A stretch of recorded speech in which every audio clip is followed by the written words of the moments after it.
إن الحمد لله نحمده ونستعينه ونستغفره ونعوذ بالله من شرور أنفسنا ومن سيئات أعمالنا من يهده الله فلا مضل له ومن يضلل فلا هادي له وأشهد أن لا إله إلا الله وحده لا شريك له وأشهد أن محمدا عبده ورسوله صلوات ربي وسلامه عليه. أما بعد فإن خير الحديث كتاب الله وخير الهدي هدي محمد صلى الله عليه وسلم وشر الأمور محدثاتها وكل محدثة بدعة وكل بدعة ضلالة وكل ضلالة في النار. اللهم انفعنا بما علمتنا وعلمنا ما ينفعنا وزدنا علما. سبحانك لا علم لنا إلا ما علمتنا إنك أنت العليم الحكيم. رب اشرح لي صدري ويسر لي أمري واحلل عقدة من لساني يفقهوا قولي. روى الإمام أبو داود والترمذي رحمه الله تعالى عن عبد الله بن عمرو رضي الله تعالى عنهما عن النبي صلى الله عليه وسلم قال: لا يحل بيع وسلف، أو كما قال صلوات ربي وسلامه عليه. قرض کا دینا قرض دینے والے کے لیے اللہ کے ہاں ایک بہت بڑی نیکی، مصیبتوں سے چھٹکارے، اللہ کو راضی کرنے کا سبب، پریشانیوں کی دنیا اور آخرت میں دوری کا ایک ذریعہ. لیکن کتنے ہی لوگ شیطان کی وجہ سے اپنی جہالت یا لالچ کی وجہ سے قرض کے ساتھ ایسی باتیں جوڑ لیتے ہیں کہ قرض کا دینا بجائے نیکی کے سنگین گناہ بن جاتا ہے، بجائے رحمت الہی کے پانے کا ذریعہ ہونے کے اللہ کے عذاب کو شیخے مار کے بلانے کا سبب بن جائے. ایسی ہی باتوں میں سے ایک بات جس کے حوالے میں آج کے خطبہ میں عاجزانہ گفتگو کرنے کا ارادہ لے کے آیا ہوں یہ ہے کہ قرض کے ساتھ کوئی اور شرط لگانا جس سے یہ قرض گناہ بن جائے. اور کہنے کا مقصد اللہ کے لیے ہو ہم میں سے جو اس سے محفوظ ہو وہ اللہ کا شکر کرے اور ہمیشہ محفوظ رہنے کے لیے علم اور اللہ سے دعا کرے. اور جو پھنسا ہو سانس ختم ہونے سے پہلے توبہ کر لے کہ رب ذو جلال وہ ہے جو توبہ کر لے اس کے گناہوں کو نہ صرف مٹاتے ہیں بلکہ نیکیوں سے تبدیل کرتے ہیں۔ ابتدا میں جو حدیث پڑھی گئی امام ابو داؤد اور امام ترمذی اور رحمہم اللہ تعالی نے حضرت عبداللہ بن عمرو رضی اللہ تعالی عنہما سے روایت کیا، نبی کریم صلی اللہ علیہ وسلم نے ارشاد فرمایا سودا اور قرض، لین دین اور قرض یہ جائز نہیں۔ ایک ہی سودے میں دو باتیں ہوں، ایک قرض ہو اور ایک لین دین ہو، فرمایا یہ حلال نہیں۔ اور جو چیز محمد کریم صلی اللہ علیہ وسلم فرماتے حلال نہیں، ساری دنیا کے مفتیان، ساری دنیا کے علماء اور جو نام بھی ہو ان کی حیثیت محمد کریم صلی اللہ علیہ وسلم کے فرمان کے مقابلے میں کیا ہوگا؟ آئیے اس حدیث کی تفصیل مجناکارے سے سننے کی بجائے امت کے ائمہ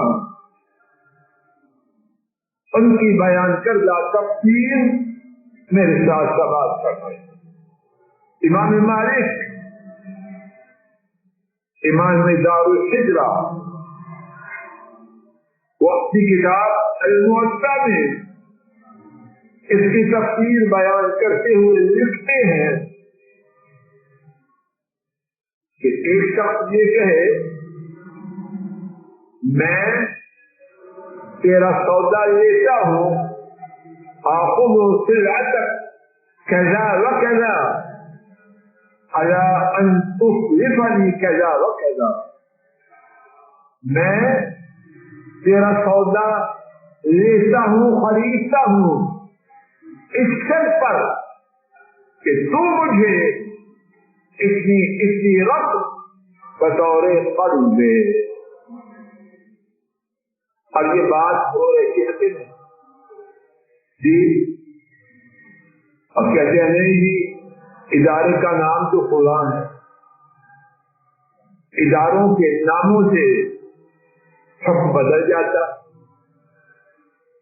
حکم ہے جو ہو رہا ہے۔ اگر کوئی کام مسجد میں ہو تو مسجد سے بڑی کائنات کی جگہ کون سی ہے؟ تو مسجد میں ہونے سے تو کام پاک ہو جائے گا، اور کائنات کی سب سے عظمت والی مسجد بیت اللہ اور اس کے بعد مسجد نبوی صلی اللہ علیہ وسلم اللہ سے آپ کو بار بار ایمان عافیت صحت کی حالت میں وہاں لے جائے۔ اگر کوئی چیز وہاں ہو اور محمد کریم صلی اللہ علیہ وسلم اسے ناجائز قرار دے تو کیا اس کے ناجائز ہونے کا حکم ختم ہو جائے؟ اللہ کے لیے غور فرمائیے، دھوکہ دینے کی اپنے آپ کو کیا ضرورت؟ امام احمد رحمہ اللہ اس حدیث کی تفسیر میں لکھتے ہیں، اور امام ترمذی نے امام احمد کی تفسیر اپنی کتاب جامع الترمذی میں نقل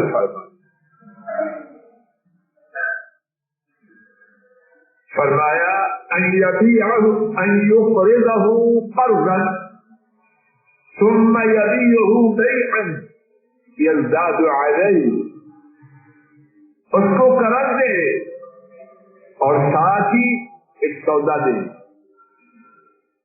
اور سودے کی قیمت میں عام جو ریٹ ہے اس پر اضافہ کر دے۔ امام احمد فرما رہے ہیں یہ ہے اس حدیث کا بیان کہ یہ حرام ہے، یہ ہو رہا ہے کہ آپ پڑھے لکھے کاروباری لوگ میرے سامنے ہیں، جب سودے کے ساتھ یا قرض کے ساتھ یہ سودے کی شرط نفی کی جاتی ہے، مقصد سودے کا خریدنا ہے یا قرض کا لینا دینا؟ جواب دیجیے۔ اگر وہ قرض نہ دے تو سودا لے گا، اور اگر لینے والا سودا نہ خریدے تو وہ دکاندار اس کو قرض دے گا۔ يخادعون الله والذين آمنوا وما يخدعون إلا أنفسهم وما يشعرون۔ اللہ تعالی اور اہل ایمان کو دھوکہ دینے کی کوشش کرتے ہیں، اور حقیقت یہ ہے کہ وہ صرف اپنی جانوں کو دھوکہ دیتے ہیں، لیکن بے سمجھ۔ مزید سماعت فرمائیے، امام احمد انہوں نے فرمایا، اور امام ترمذی نے امام احمد کی حدیث کی یہ شرح اس کو بھی اپنی کتاب الجامع الترمذی میں نقل کیا۔ ويحتمل أن يصرف إليه في شيء فيقول إن لم يتحيى لك فهو بيع عليه۔ اس کو قرض دے اور ساتھ یہ کہہ دے کہ اگر قرض کا واپس کرنا تیرے بس میں نہ ہوا تو یہ سودا میں نے تجھے فروخت کر دی۔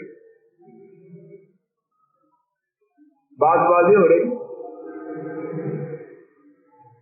اگر یہ قرض ہے 1000 روپے، یا یہ موبائل قرض ہے، تو نے مجھے یہ واپس کرنا، اب واپس نہیں کر پا رہا، اگر اس کو قرض کو بدل لے اس میں بیشرا میں، تو امام احمد بیان کر رہے ہیں یہ بھی حرام۔ نفی کرنا اس کی اجازت۔ مزید سماعت فرمائیے، ہمارا دین دھوکے فریب کی جڑ کاٹتا، یہ اللہ سے زیادہ سے مسئلہ یہ ہے، اچھی طرح نوٹ کر لیجیے، اور اللہ تعالی کی توفیق سے اپنی کم علمی اور انتہائی کمزوری کے باوجود پوری ذمہ داری سے بات حل کرنے کی عاجزانہ کوشش کرا۔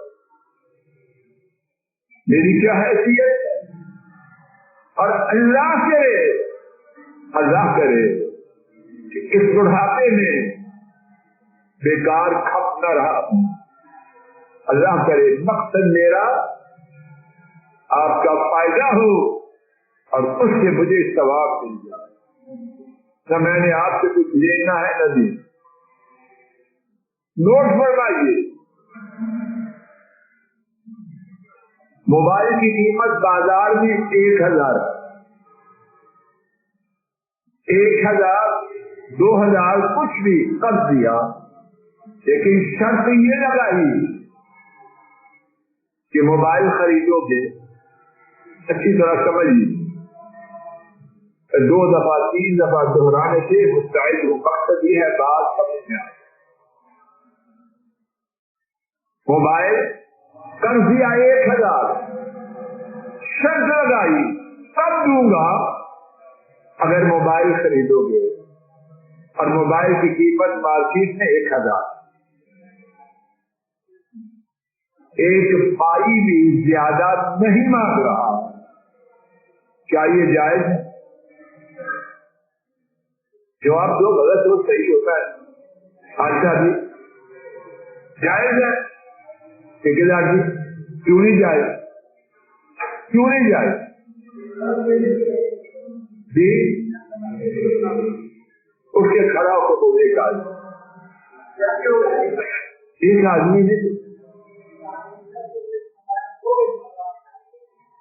جزاک اللہ توجہ فرمائیے، ہمارے لیے رسول کریم صلی اللہ علیہ وسلم کا فرمان تھا، آپ نے سودے اور قرض کو جمع کرنے کو حرام کرا دیا۔ آپ نے کہا ہے کہ اضافہ ہو یا نہ ہو، جواب دو، جس کا نام بے ہے، زیادہ ہو یا کم ہو یا برابر ہو، ما آتاکم الرسول فخذوا خذوا ما امرتکم به واجتنبوا ما نهيتكم عنه، او كما قال صلوات ربي وسلامه عليه۔ رب ذوالجلال میں سورہ الحج آیت شریفہ نمبر 7 میں فرمایا جو رسول دے اس کو لے، خاصہ سے سمجھا۔ اور نبی کریم صلی اللہ علیہ وسلم نے فرمایا، امام ابن ماجہ نے حضرت ابو ہریرہ رضی اللہ تعالی عنہ سے روایت، حضرت صلی اللہ علیہ وسلم نے فرمایا جو میں دوں، جس کا حکم دوں اس کا خاص دو،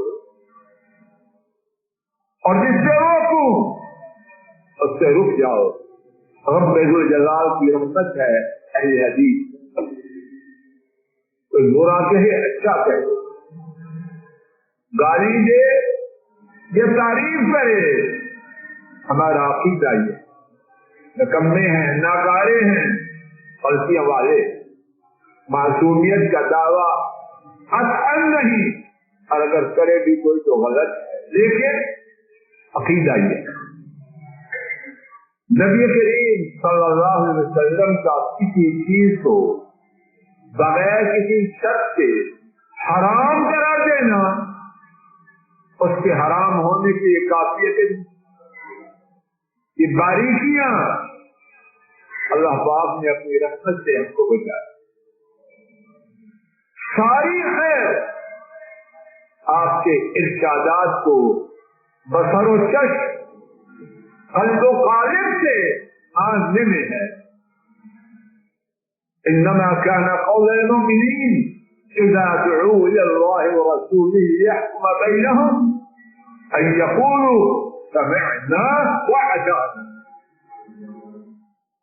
آپ نے جو فرمایا سودا اور قرض جائز نہیں، اور حدیث ثابت ہے، امام ترمذی فرماتے حسن صحیح، شیخ البانی فرماتے حسن صحیح، ثابت ہے۔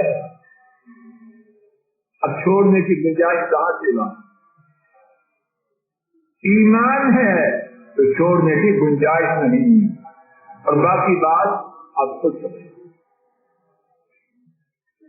اسی بارے میں امام ابن تیمیہ رحمہ اللہ ان کا بیان سماعت فرمائیے۔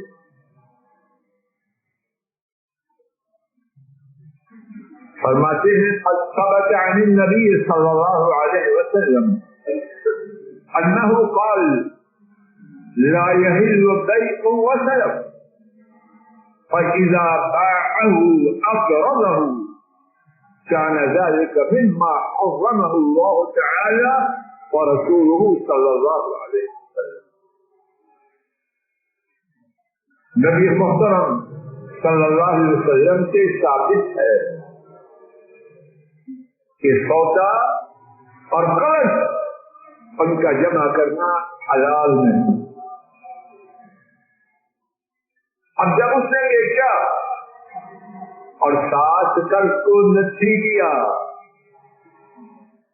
تو ابن تیمیہ رحمہ اللہ فرماتے ہیں اس نے وہ کیا جس کو اللہ نے حرام کیا، اور جس کی حرمت کو محمد کریم صلی اللہ علیہ وسلم نے حکم الہی سے بیان کیا، اور اس کے بعد کیا فرماتے ہیں؟ وَقِلَاهُمَا يَسْتَحِقُّ التَّعْجِيلَ إِنْ كَانَ قَدْ بَلَغَ النَّحْلَ۔ یہ دونوں سودا بیچنے والا اور قرض لینے والا، ان کو کیا ملنا چاہیے؟ امام ابن تیمیہ لکھتے ہیں مجموع الفتاوی میں، یہ دونوں اس قابل ہیں کہ ان کی چکائی کی، دونوں سزا کے مستحق ہیں۔ اگر نہیں نبی کریم صلی اللہ علیہ وسلم کی طرف سے ممانت کی خبر انہیں پہنچ، کیا اس بات نوٹ کیجیے، ہمارے دین میں نظام ہے، اس کی چکائی کون کرے؟ ملک صاحب کرے یا کرے؟ حاشا وقت نہ ملک صاحب کرے، نہ کوئی عالم کرے، نہ کون کرے؟ اسلامی حکومت۔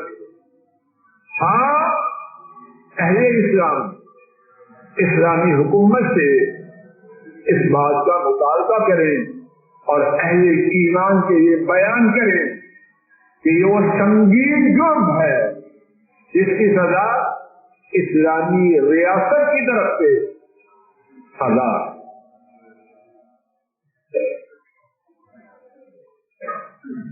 امام ابن قیم رحمہ اللہ سنن ابی داؤد کے اختصار کی شرح تہذیب السنن میں لکھتے ہیں، قرض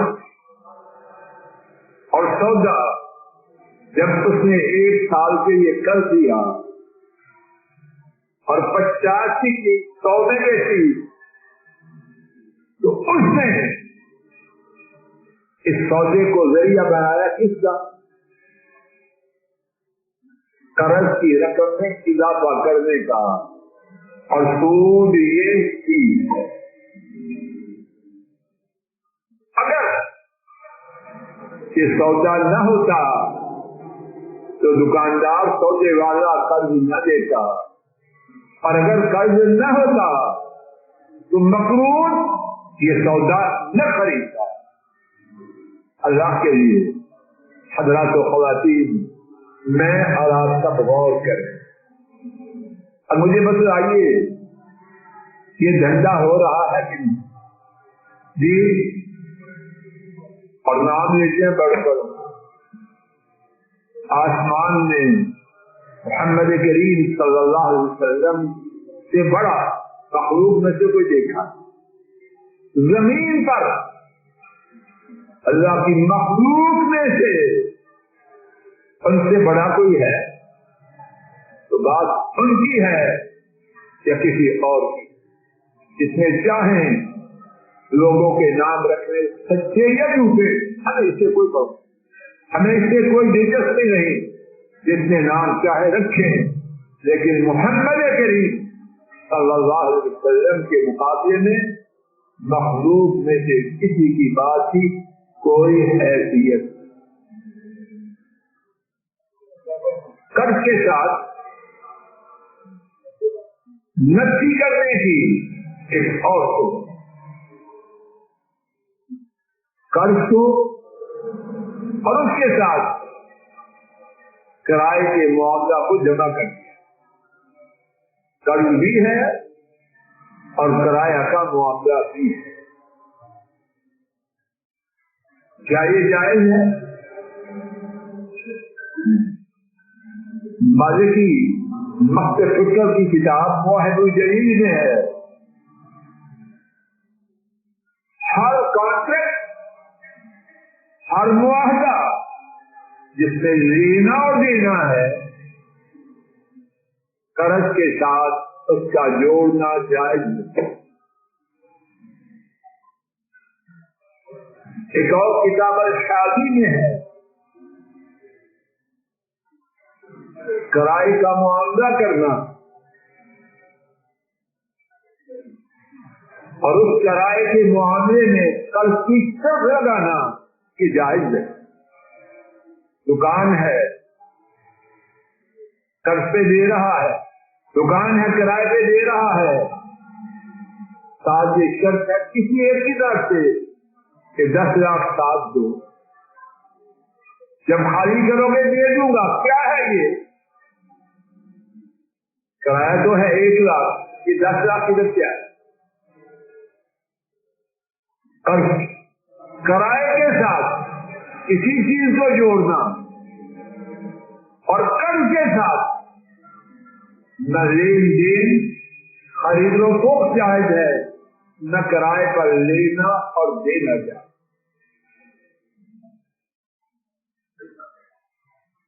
امام ابن قدامہ بہت بڑے حنبلی عالم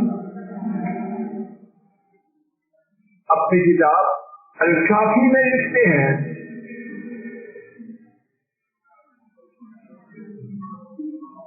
قرض میں کوئی ایسی شرط لگانا جس سے قرض دینے والے کو نفع ہو جائے، ہوتی بات کیا ہے؟ قرض میں کوئی ایسی کارروائی کرنا کہ قرض دینے والے کو کچھ نفع ہو وہ حرام، اور وہ اس میں ہے حضرات صحابہ یاد فرما لیجیے۔ ابی بن قعب، کون ابی بن قعب؟ اللہ پاک نے محمد کریم صلی اللہ علیہ وسلم کو حکم دیا تو ابی کو قرآن پاک سناؤ۔ ابن مسعود، کون ابن مسعود؟ حضرت صلی اللہ علیہ وسلم نے فرمایا جو قرآن کو اسی طرح تر و تازہ پڑھنا چاہے جس طرح مجھ پر نازل ہوا وہ پڑھا۔ ابن عباس، جن کے لیے دعائے نبوی تھی صلی اللہ علیہ وسلم اور جن کا لقب امت میں ترجمان القرآن رکھا، یہ تینوں جلیل قدر صحابہ فرماتے ہیں کل قرض جر نفعا فهو ربا، ہر وہ قرض جو نفع کہتے اسی بات ہے اصول، ہر وہ قرض جو نفع کہتے اصول۔ اللہ تعالی اپنے فضل و کرم سے کہیں سنی بات میں غلطی کو معاف فرمائے، اور جو ٹھیک بات اس کی توفیق سے میں ناکارے نے کہیں آپ نے سنی، اللہ کے کہنے سننے میں نیت کی غلطی، کہنے کی غلطی، سننے کی غلطی اس کو معاف کرے۔ نہ ہماری نیتوں کی کوئی گارنٹی ہے، نہ بولنے کی نہ سننے کی۔ اللہ کہا سنا اپنی رحمت سے اپنے تقرب کا، گناہوں کی معافی کا، پریشانیوں کی دوری کا اور دین پر چلنے کا اپنی رحمت کے ذریعہ بنا دے۔ انہ قریب مجیب وآخر دعوانا ان الحمد للہ رب العالمین۔ الحمد للہ نحمده ونستعینه ونستغفره ونعوذ بالله من شرور أنفسنا ومن سيئات أعمالنا، من يهده الله فلا مضل له ومن يضلل فلا هادي له، وأشهد أن لا إله إلا الله وحده لا شريك له، وأشهد أن محمدا عبده ورسوله صلوات ربي وسلامه عليه۔ آج کے خطبہ جمعہ کا خلاصہ، قرض کا لینا ایک عظیم نیکی، لیکن قرض کے ساتھ ایسی باتوں کو تسلیم کرنا جن سے نبی کریم صلی اللہ علیہ وسلم نے منع فرمایا ہے، قرض کو نیکی کی بجائے گناہ اور رحمت کا سبب ہونے کی بجائے عذاب الہی کا سبب بنانا۔ ایسی ہی شرطوں میں سے 2 شرطوں کا ذکر کیا گیا۔ قرض کے ساتھ کسی قسم کا سودا نہیں کرنا حرام. اگر مارکیٹ کے ریٹ کے مطابق ہو تب بھی حرام ہے. نبی پاک صلی اللہ علیہ وسلم کا فرمانا کہ قرض اور سودے کو جمع کرنا جائز نہیں.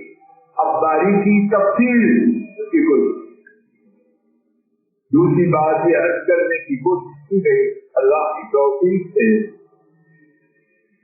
قرض کے ساتھ کرائے پر دینا یا لینا اس کو نفی کرنا یہ بھی حرام. اللہ تعالیٰ اپنے فضل و کرم سے حلال حلال حلال ادا کر. اللهم مكنا بحلالك عن حرامك وأعوذنا بفضلك عن سواك. اللهم إنا نسألك علما نافعا ورزقا طيبا وعملا متقبلا. اللهم احسن عاقبتنا في الأمور كلها وأجرنا من خزي الدنيا وعذاب الآخرة. ربنا آتنا في الدنيا حسنة وفي الآخرة حسنة وقنا عذاب النار. تین اعلانات ہیں.